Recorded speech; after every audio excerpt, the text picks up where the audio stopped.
Euzu billahi mineşşeytanirracim. Bismillahirrahmanirrahim. Elhamdülillahi rabbil alamin vel âkibatu lil muttaqin. Esselatu vesselamu ala eşrefil enbiya vel murselin. Ebil Qasimin Muhammed sallallahu aleyhi ve alihi ve sellem ve alihi teyyibine tahirin alel la'netullah alel kavmiz zalimin minel ane ila kıyami yevmiddin. Amma ba'd. Esselamu aleykum ve rahmetullahi ve berekatuhu. Salam olsun salama layık bəndələrə. İndiyənə kimi ancaq Vəhhabilər sual verdilər, Şiyələr cavab verdi. Və hələ ki verdiyim sualların indiyənə kimi Vəhhabilərə heç birinə cavab gəlməyib. Amma özləri utanmadan yenə də 20 dənə sual mənə ünvanlayıblar ki, onların bu suallarını cavablandırım. Eybi yox. Sizin bu suallarınıza da inşallah cavab verəcəm. Amma biraz ədəbiniz olsun da, insanlığınız olsun. Heç olmasa, indiyənə kimi ünvanladığım sualların birinə siz də cavab verin. Xahiş edirəm. Və yaxud da çıxın etiraf edin ki, acizsiz, cavab verə bilmirsiniz. Bunlar mənə 20 sual ünvanlayıb ki, bu sualları hər gün birinə cavab verəcək. İnşallah Allahın istəyi, Allahın razılığı ilə. Sualların hamısını burada oxumuram. Çünki hər gün birinə cavab verdikcə bu 20 sual sizlərə məlum olacaq. Onların sualları və verdiyimiz cavablar. İlk suallar budur ki, nəyə əsasən iddia edirsiniz ki, Əli ibn Əbu Talib digər 3 xəlifədən üstündür? Yaxşı görsün, bəs siz nə iddia edirsiniz ki, Əbbaşı Əlidən üstündür? Nəysə, eybi yox. Sualımı saxlayıram. Bugün sizin bu sualıza cavab verək. Nəyə əsasən deyirik ki, Həzrəti Əli Əbu Bəkir ibn Əbu Quhafədən, Ömər ibn Xəttabdan, Osman ibn Əfvandan üstündür? Cavab çox bəsitdir, çox asandır. Bəyəm Ömər demədimi ki, Əli olmasaydı Ömər həlak olardı?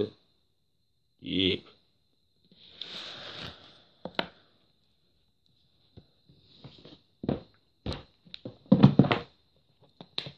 Cavabları kitabımızdan verək.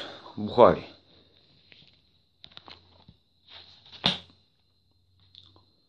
Buxarinin 281-ci səhifəsi Məğazi bölümü, Peyğəmbərin müharibələri bölümü, Xeybər qəzvəsi, Hicrətin 7-ci ili. Nə deyir?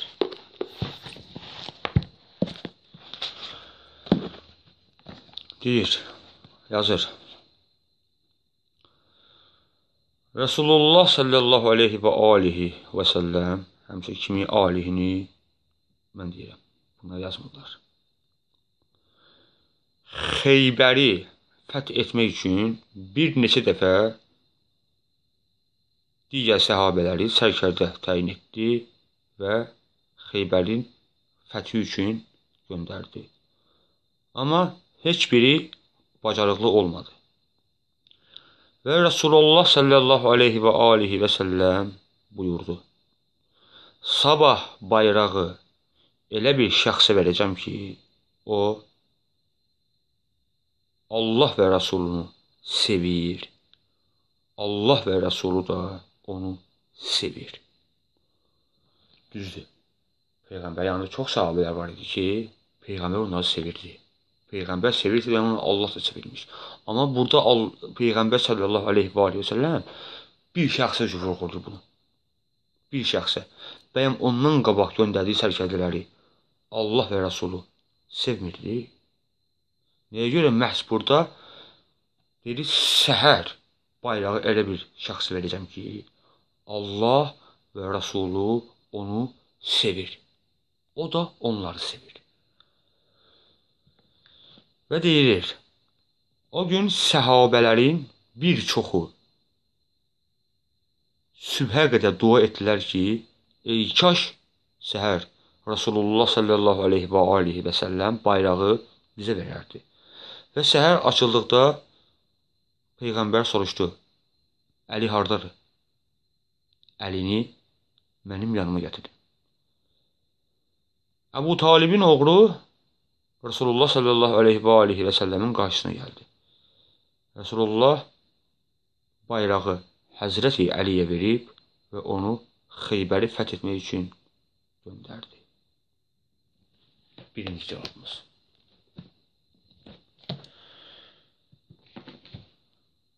Sizə verdiğim bu cavabda istər-istəməz sual doğurulur.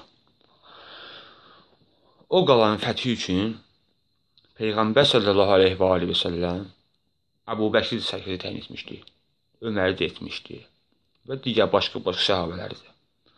Amma hədisin heç birində gəlmir ki, Rasulullah sallallahu aleyhi və səlləm bayrağı Əbu Bəkirə verəndə, Ömərə verəndə desin ki, bayrağı elə bir şəxsə verdim ki, Allah və Rəsulu onu sevir, o da Allah və Rəsulunu sevir. Yoxdur. Nə Əbu Bəkirə verəndə bayrağı deməyib, nə Ömərə verəndə deməyib. Nəyə görə məhz Həzrəti Əli üçün bunu dedi.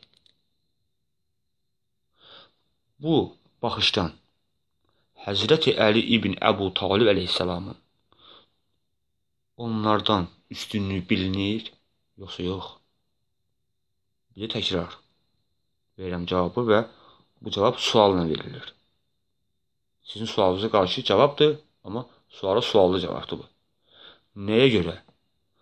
Əgər Əbu Bəkir, Ömər, digərləri Həzrəti Əlidən üstün isə, nəyə görə Rasulullah sallallahu aleyhi və səlləm bayrağı onlara verib, onları göndərəndə Xeybərin fəthi üçün onlar haqqında bunu demədi? Nəyə görə məhz Əli ibn Əbu Talib əleyhissalam üçün dedi? Bu, Həzrəti Əli əleyhissalamın onlardan üstün olduğunu bildirir, yoxsa yox? İndi ikinci cavabımız Vəhhabilərin kitabı. Nəhi, amil, münkər, qadağalardan çəkinmək. Əhl-i sünnə vəl cəmaət, sələf salihin əqidəsi kitabı. Diqqətlə baxın. İndi bu kitabı açaq.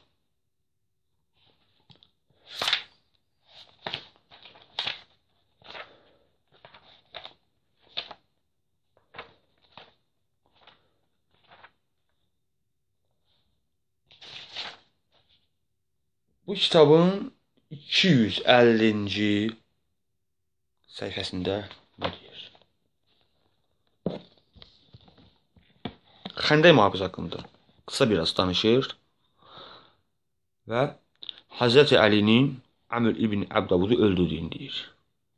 Qısa bir şəkildə deyir, yəni üstündən keçir. Amma nə deyir? Əli ibn Əbu Talibin Əmr ibn Əbdavuda qələbəsindən sonra Rasulullah sallallahu aleyhi və səlləm buyurdu. Əlinin bugün burada vurduğu bir qılınc zərbəsi qiyamətə qədər məxluqatın ibadətindən üstündür. Hədisi bir də oxuyuram. Əlinin burada vurduğu, yəni xəndəkdə, Əlinin burada vurduğu bir qılınc zərbəsi qiyamətə qədər bütün məxluqatın ibadətindən üstündür. Hədisi də gətirir İbn Abbasdan. Sizin kitabdır. Yəni Əhl-i Sünnə kitabı deyil ha. Sırf Vəhhabi kitabıdır. Əlinin Xəndəkdə vurduğu bir qılınc zərbəsi qiyamətə qədər bütün məxluqatın ibadətindən üstündür.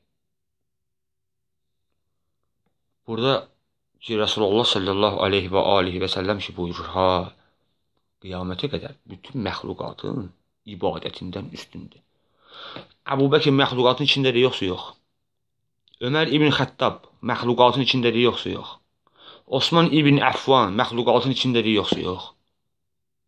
Hələ sizin müqəddəsləri qoydum qırağa. Digər imamlar, Əhl-i Şeydə 11 imam, hamısı məxluqatın içərisindədir, yoxsa yox? Sizlər, bizlər etdiyimiz ibadətlər, görünən, görünməyən bütün məxluqat, Peyğəmbərin bu dediyi məxluqatın içərisindədir, yoxsa yox? Hətta Əlinin vurduğu bir qılınc zərbəsindən belə üstün deyil. Nəyin ki özləri, hətta ibadətləri. Çünki Peyğəmbər buyurdu ki, Əlinin burada vurduğu bir qılınc zərbəsi qiyamətə qədər bütün məxluqatın nəyindən üstündür? İbadətindən üstündür. Bütün məxluqatın ibadətindən üstündür. Əlinin vurduğu bir qılınc zərbəsi. Hələ bir qılınc zərbəsini deyir. Əlinin ibadətini demir. Əlinin Xeybərdəki şücaətini demir. Leylətül Məbuddə Peyğəmbərin yerində yatmağını demir. O fəzilətlərin heç birini demir Peyğəmbər. Təkcə elə burada bunu deyir ki, Əlinin vurduğu bir qılınc zərbəsi. Orada vurduğu bir qılınc zərbəsi. Ha, digər dövşədə vurduğu qılınc zərbəsi qatmır bu söhbətə.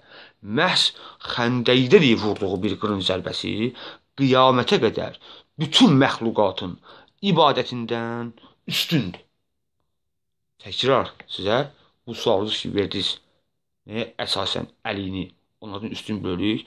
Bunun ikinci cavabım da yenə sualla sizin özünüzü ünvanlanır.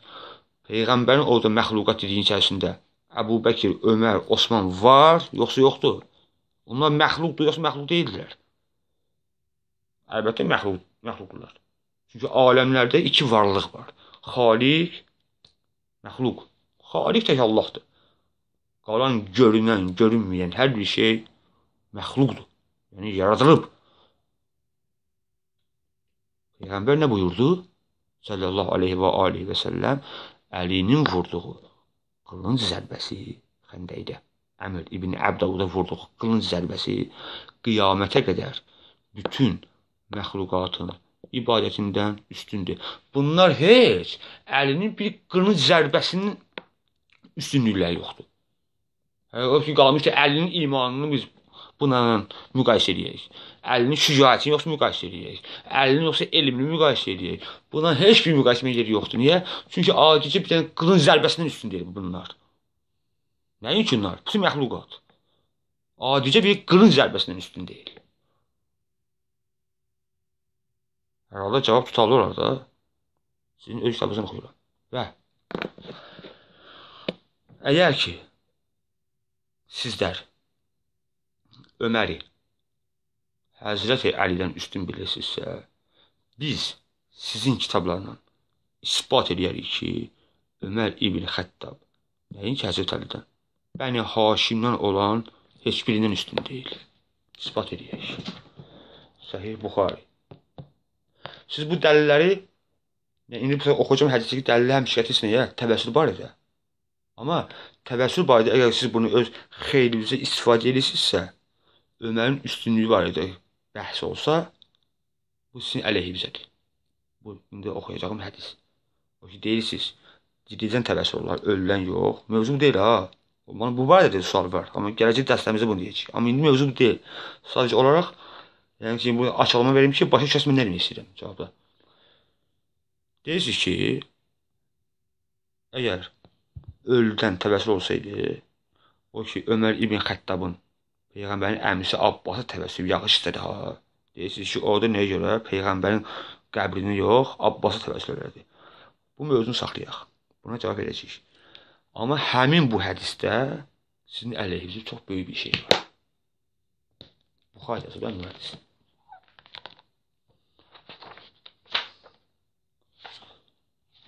Buxarinin Fəzailül Əshab sahabələr babında səhifə 207-də bu barədə deyilir ki, hədisi çox oxumuşuq ki, yağış yağmayan qıtlıq illərində Ömər Peyğəmbərin əmisi Abbası təvəssül edərək buyurdu: İlahi, biz bundan əvvəl sənin Rəsulun zamanında Rəsulun dua edərdi, həm bizə nemət əta edərdin. Artıq Rəsulun yoxdur və onun əmsi Abbasa təvəssül edərək səndən yağış istəyirik. Bunu saxlayaq. Əgər bir şəxs dua edirsə Allaha, tutalım ki, canlı olsun vasitə, sizin fikrinizcə, kimi təvəssül edə bilər? Ən üstün şəxsi. Peyğəmbər indiyə kimi dua edəndə heç kim vasitə eləməyib ki. Niyə? Çünki ən üstün özüydü. Həmçinin açıb Əhl-i Beyt imamlarının həyatını oxuya bilərsiniz. Onlar da heç kim vasitə eləməyib. Niyə? Çünki ən üstün özləri idi. Əgər Ömər İbn Xəttab Abbasa təvəssül edib Allahdan yağış istəyirsə, deməli Ömərdən üstün idi Abbas. Allah yanında məqamı Ömərdən üstün idi ki, Ömər Abbasa təvəssül elədi, yağış istədi. Ömər İbn Xəttab hələ Abbasdan üstün deyil. O ki, qalmışdı Əlidən üstün olsun. Bu hələ ki, Abbasdan üstün deyil. Əlidən necə üstün ola bilər? Və bir dənə də cavab sizə. İnşallah ki, bu cavablar ki, suala qarşı sual alın sizdə. Çünki bu, siz elə sual vermişsiniz ki, istər-istəməz mənim sizə verdiyim cavablar da hamısını sizə əleyhinizə sual çıxır. Həzrət Əlinin üstünlüyü barəndə üçüncüsünü deyək. Dördüncüsünü deyək, estağfurullah. Xeybər məsələsi, Xəndək məsələsi, Ömərlə Abbas məsələsi ki, bunu Həzrət Əlinin arasına qoşmayaq. Əgər qoşacaqsa, dördüncü cavab alınır. Yox, əgər bu məsələyə qoşmasaq, üçüncü cavab alınır. Hər neysə. Məsələ bunda deyil. Xristiyanlar Həzrət İsa'da kəramət gördülər. Gördülər ki, İsa ölüləri dirildir. Anadan gəlmə körlara, zəlillərə, əlillərə şəfa verir. Çaşdılar. Dedilər ki, İsa Allahdır. Bir qismi dedi ki, Allahın oğludur. Əli Allahilər, yəni mən indi burada deyəcəyim bu sözlə, mən Əli Allahilər tərəfini saxlamıram, əstəğfurullah. Allah onları lənət eləsin. Sadəcə olaraq gözəl bir dənə cavab gəlir. Həzrət Əlinin üstünlüyünə görə və suallı bir cavabdır. Xristiyanlar İsa əleyhissalamda kəramət gördülər, İsa'ya Allah dedilər. Və bu Əli Allahilər Əlidə nə gördülər ki, buna Allah dedilər? Nəyə görə bunlar Əliyə Allah dedilər? Nəyə görə bunlar Əbu Bəkrə Allah demədilər? Nəyə görə bunlar Ömərə Allah demədilər? Nəyə görə Osmana Allah demədilər? Həm də ki, bir halda ki, bu sapıqlar Osman İbn Əffanın zamanında meydana gəldilər ki, Əli Allahilər Əliyə Allah dedilər. Bunlar Osman İbn Əffanın zamanında nəyə görə Osmana Allah demədilər? Əliyə Allah dedilər. Bu lənəti gəlmişlərdir. Yine təkrar edirəm. Xristiyanlar İsa'da kəramət gördülər. İsa'ya Allah dedilər. Bunlar Əlidə nə gördülər ki, Əliyə Allah dedilər? Və bunlar nəyə görə bu sözü, bu sapıqlar Əbu Bəkrə demədilər, Ömərə demədilər, Osmana demədilər və digər səhabələrə demədilər? Nəyə görə məhz bunlar Əliyə Allah dedilər? Nə idi görsən səbəb? Bunlar Əlidən nə gördülər ki, Əliyə Allah dedilər?